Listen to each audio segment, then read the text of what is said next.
So the Chicago Bulls are struggling. This time last year, they were the #1 seed in the Eastern Conference.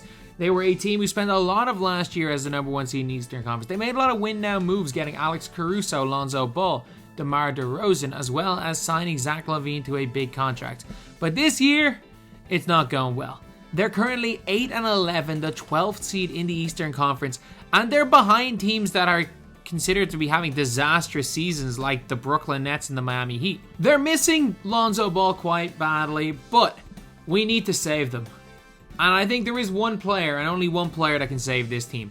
Going back to the all-time greatest player for the franchise, prime Michael Jeffrey Jordan. So we have paired up prime Michael Jordan with DeMar DeRozan, with Zach LaVine, with Vucevic, with Drummond, with Javonte Green, Dosunmu, Caruso, Dragic.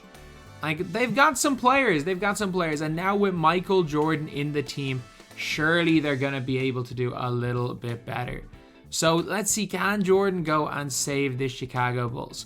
So we're going to simulate through till Christmas to see how they get on.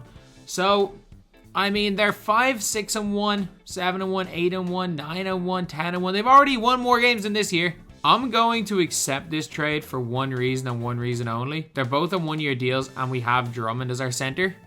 So we're actually going to take Draymond Green. I mean, for the Chicago Bulls, this is kind of an awkward one because we do also know that the Bulls do have a history of teammates punching teammates. So getting Draymond Green probably wasn't the greatest idea in the world. But still, up till today, they're 16-3.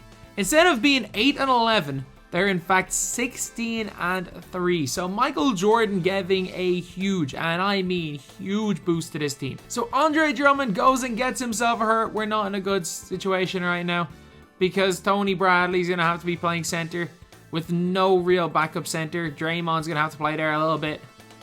An injury to Drummond is rough right there. It is rough. But at least Dosunmu's coming in as the starting point guard. Ooh, do we sign Dwight Howard? Do we sign Dwight Howard right here? So I think I'm going to sign Dwight Howard instead of Germanenko. Why won't he sign for the minimum? This is Dwight Howard. Oh, we got Dwight Howard.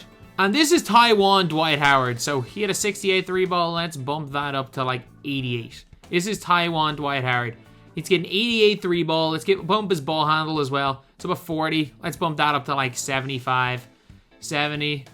Obviously his dunking is still pretty decent. And let's boost up his... I mean, he always had a little bit of post tuck, a little bit more post control than that.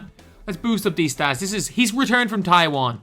Like, I know 2K haven't updated it, but he has to be at least like a 77 overall.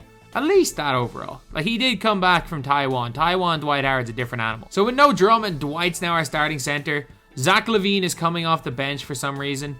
Draymond's starting. I mean, I'm not gonna lie, maybe Draymond the point guard might not be the worst idea in the world. Or Zach LaVine.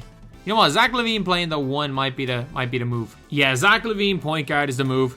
LaVine, Jordan, DeRozan, and Dosunmu can come off the bench. Yeah, there is no way. This team with Dwight Howard should easily get the first seed in the East. And Dosunmu's injured. Drummond's back, which means Drummond's gonna be starting. Dwight coming off the bench. Javonte Green. Like, why is everyone just getting hurt? This isn't a COVID year. Nobody, like, I understood in 2020, 2021, or 21, even 21, 22, people getting hurt. They're COVID years. This wasn't a COVID year. And Dwight has a sore left hand.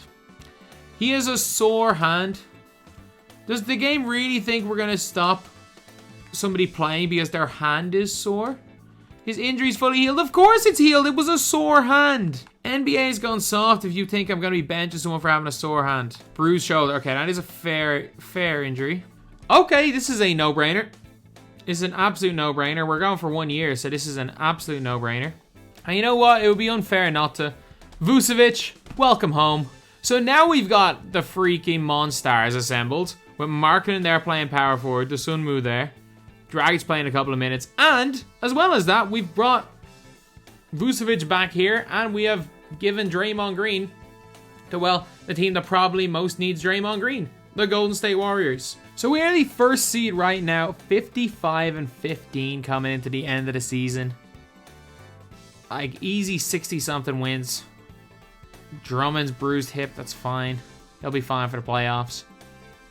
Drummond, well, he was not only fine for playoffs, he's fine a week later. So 62-20. Jordan win Defensive Player of the Year while averaging 36, 7.5, and 2.5 steals. shooting 62% from the field, 43% from three. I mean, he should have probably won MVP. The Chicago Bulls are the first seed, playing against the KD Kyrie Nets, who should be okay. He should be okay. And the KD Kyrie Nets get swept. The Bulls then go and, they gentlemen sweep Trae Young. And DeRozan, okay. Okay, this is an interesting one now. Boston take game 1. Chicago take game 2 with Jordan. Chicago take game 3. DeRozan is now back. Boston take game 4. So see who takes game 5. It is Chicago who takes game 5. And Chicago get to the finals in 6 games. And it is the Warriors who are actually second seed. So they were, normally they do terribly this season. The fact that we gave them Vucevic obviously helped a lot. And Chicago winning game 1. Chicago winning game 2. Chicago winning game 3, lads. Who would have thought putting arguably the greatest player, most people think he's the greatest, who would have thought that putting arguably the GOAT, if not the GOAT, onto a team who was a 1 seed a year ago would lead to a championship? Who would have thought? Who would have thought? But gotta give props to the Pelicans. They're doing quite well. They're taking a big win right here in game 4. But again, it doesn't really matter that much because it's over. There's no way the Chicago Bulls are losing. This is Michael Jordan. 6-6. No game 7s. Let's not forget that. 6-6 with no game 7s in the finals. So as you can see right here, some things never change. Michael Jordan being undefeated in the finals is something that will never change.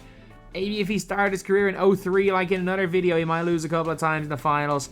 But coming back, going into that time machine, and coming back 20 years later, or 26 years later, what am I talking about? 95, 96 was the year I was born. I'm 26 right now. Coming back 26 years later onto the Chicago Bulls team, and you better believe Michael Jeffrey Jordan is going out there and winning a ring for Chicago. And Billy Donovan lifting an NBA championship. I don't think that's something that Kevin Durant or Russell Westbrook foresaw.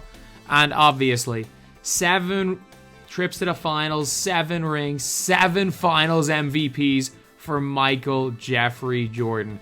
Coming back just to go even 1 more ring ahead of LeBron James. So a finals performance for the ages. Well, not really for the ages. 26, 4, and 8.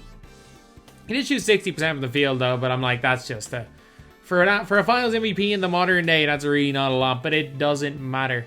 Michael Jordan has gone and won a ring for Chicago. And where's LeBron's Lakers? Oh, not even in the play-in.